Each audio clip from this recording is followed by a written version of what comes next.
राधे राधे मित्रों, जय गौ माता।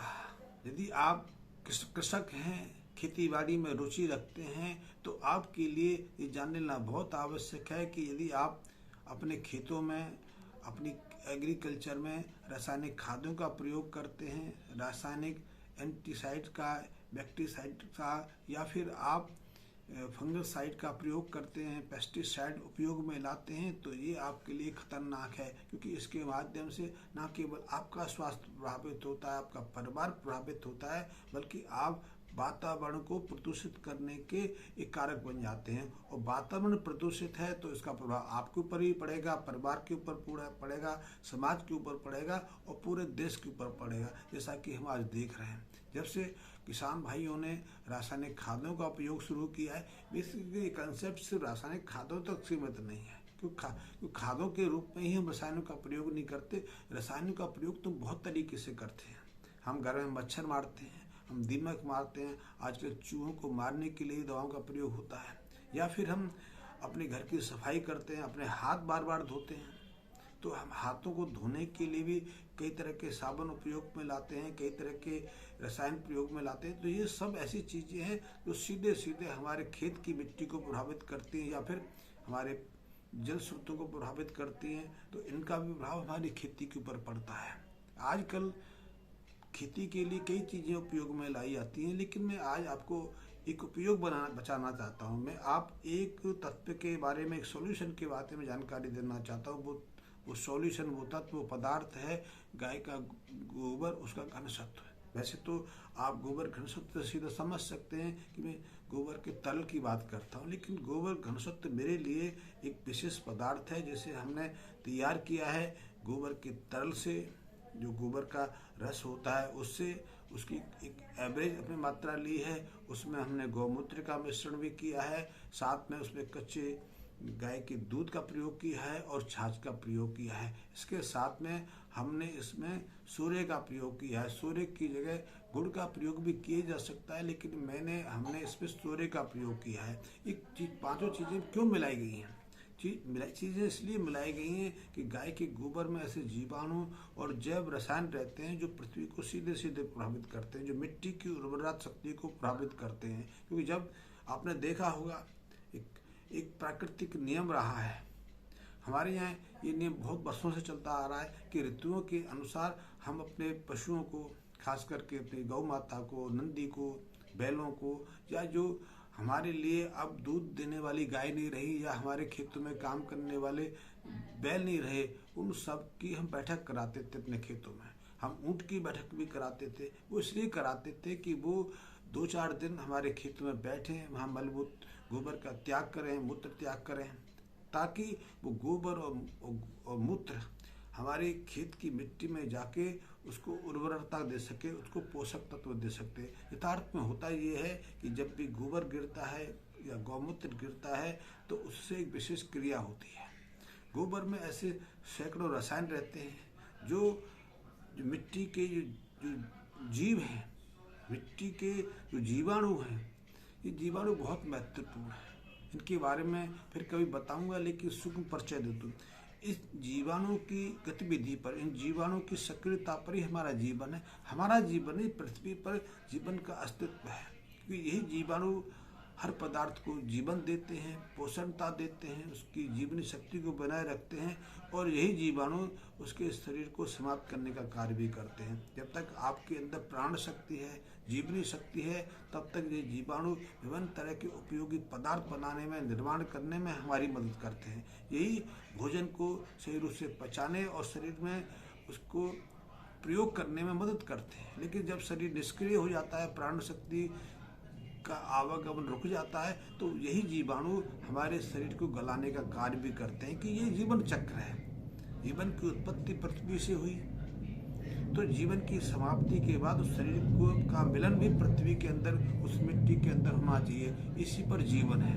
यही चक्र हम चारों तरफ देखते हैं। हम मर जाते हैं तो हमारे, जैसे कि सनातन पद्धति में दाह संस्कार किया जाता है, हम शरीर को, मृत शरीर को अग्नि की समर्पित कर देते हैं, तो अग्नि उसको समाप्त कर देती है और जो राख निकलती है वो मिट्टी में मिल जाती है। जो गंध निकलती है, धुआं निकलता है, जो सूक्ष्म तत्व निकलते हैं वातावरण में मिश्रित हो जाते हैं। आपने एक चीज अवश्य देखी होगी, आप किसी ना किसी व्यक्ति की अंत्येष्टि क्रिया के लिए शमशान घाट गए होंगे, आपने एक चीज देखी, अनुभव किया होगा, नहीं किया हो तो आप अनुभव करना।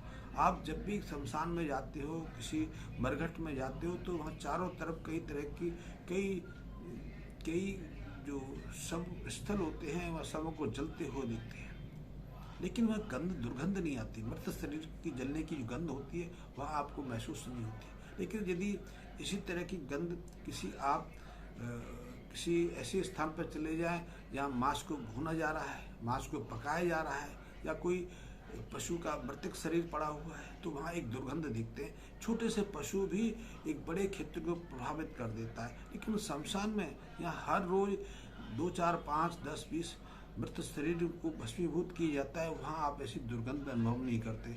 अब ये विशेष तत्व है, क्योंकि वहाँ जो मृत शरीर के जलने से जो सूक्ष्म कण पैदा होते हैं वो उस दुर्गंध को, उस विषाक्तता को समाप्त कर देते हैं। ये एक विष प्रभाव है। लेकिन मेरा कहने का है कि जीवन सूक्ष्म तत्व के विचलने से होता है, शरीर के रूप में निर्मित होता है। शरीर का निर्माण पंच तत्वों से होता है, पंच तत्व पृथ्वी के इन्हीं तत्वों से आते हैं।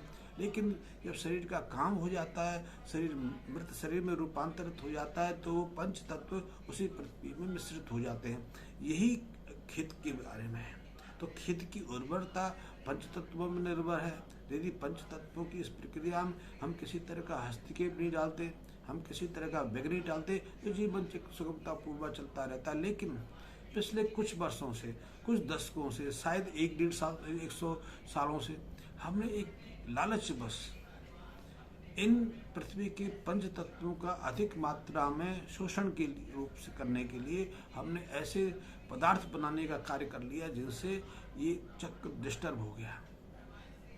हम लालच बस कम भूमि से ज़्यादा उपज लेना चाहते हैं, ज़्यादा लाभ लेना चाहते हैं, फसलों की ज़्यादा उपज प्राप्त करना चाहते हैं, तो हम लालच बस ऐसे रसायनों का निर्माण करते हैं। और यही कारण है कि सीधा सीधा इसका प्रभाव पूरे तंत्र पर पड़ रहा है। आज हम चारों तरफ जो क्लाइमेटिक चेंज देखने को हम अनुभव कर रहे हैं, उसके पीछे भी यही कारण है। तो इस तंत्र को हम गाय के गोबर और गौमूत्र के माध्यम से पूरा कर सकते हैं। यही प्रक्रिया हम तब दोहराते हैं जब अपने पशुओं को, खास करके गौ वंश को हमने खेतों में बैठाते हैं। गाय के गोबर से वो प्रक्रिया है, वो चक्र है, वो सामान्य बना रहता है। हमारे खेतों की उर्वरा शक्ति, हमारे खेतों की पोषक तत्व भी यथावत रहती है। तो गाय के जो गोबर घनसत्व है उसमें वो सारे गुण हैं कि उसकी आधे लीटर की मात्रा से 1 एकड़ भूमि को सिंचा जा सकता है। 1 एकड़ की जो खाद संबंधी जरूरत है उनको पूरा किया जा सकता है। तो इस गोबर घनसत्व का बहुत महत्व है।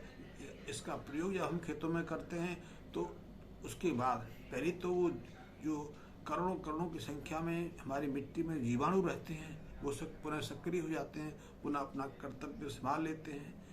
दूसरा, जब हम फसलों की बुवाई करते हैं तो बीजों का अंकुरण सहज समय से होता है, बिना किसी बीमारी के होता है।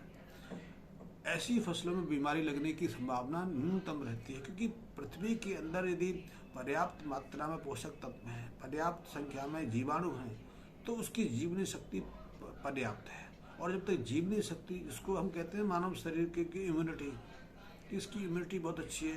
इम्यूनिटी अच्छी है इसलिए कोई भी रोग इसको सताता नहीं है। रोग होता है तो अपने आप ठीक हो जाता है। और इम्यूनिटी कमज़ोर पड़ेगी, फिर महंगे से महंगी दवा, महंगे से महंगा इंजेक्शन, और कुशल से कुशल, शिक्षित से शिक्षित डॉक्टर भी निष्फल है। आपने बहुत सारे अस्पतालों में देखा होगा कि यदि किसी व्यक्ति की इम्यूनिटी पावर घट गई तो डॉक्टर हाथ मलते रह जाते हैं। लाखों रुपए खर्च होने के बावजूद भी साधारण से बीमारी से भी किसी को ठीक नहीं किया जा सकता, ये वो देखते हैं। तो शरीर की जो स्थिति है वही हमारे खेतों की मिट्टी की जो रोग प्रतिरोधक शक्ति है, जो इम्यूनिटी है वो स्ट्रॉन्ग है, तो फसलों में किसी तरह की रोग की संभावना नहीं। तो इस इम्यूनिटी को बढ़ाने का काम कौन करेगा? काम यही करेंगे गोबर और गौमूत्र, क्योंकि इनमें वो सारे तत्व हैं। और यदि हम सीधे सीधे गाय के गोबर का अपने खेतों में उपयोग करते रहें, गौमूत्र का प्रयोग करते रहें, तो फिर किसी चीज़ की आपको आवश्यकता नहीं। ना तो आपको रासायनिक खादों की ज़रूरत है, ना दवाओं की ज़रूरत है, ना फिर मेरे घनसत्व की ज़रूरत है, क्योंकि यदि आपका 1 एकड़ का खेत है, आज की स्थिति में देखा जाए तो, क्योंकि हम इतनी मात्रा में रासायनिक खाद और दवाएं अपने खेतों में प्रयोग कर चुके हैं कि उसको पुनः सामान्य स्थिति में लाने के लिए कम से कम हर फसल से पहले हमें 4 से 5 क्विंटल गोबर खाद की जरूरत पड़ती है। और यदि हमें जो रासायनिक खादों का प्रभाव हमारे मिट्टी में पड़ चुका है और उससे अपनी फसलों को बचाना है या अपनी फसलों को रोगों से मुक्त रखना है, तो कम से कम 5,000 से 7,000 लीटर गौमूत्र की आवश्यकता है। यदि आप इतनी मात्रा में गाय के गोबर का खाद अपने खेत में प्रयोग करें तो आपको किसी चीज़ की आवश्यकता नहीं है। आप जितनी मात्रा में फसल ले रहे हैं, जितनी मात्रा में आज आपकी उत्पादकता है, उससे दुगनी मात्रा तो वैसी हो जाएगी। लेकिन इतनी मात्रा में ना तो गोबर मिलता है, ना मूत्र का उपयोग कर पाते। तब फिर ऐसी प्रक्रिया होती है, तब हम उन रसायन तत्वों को, उन जीवाणुओं को अलग करके सीधे सीधे प्रयोग में लाते हैं। जीवाणु का संवर्धन किया जा सकता है, उनकी संख्या बढ़ाई जा सकती है, उनको मल्टीप्लाई किया जा सकता है। ये हम विज्ञान के रूप से हम सहज रूप से समझ सके हैं। तो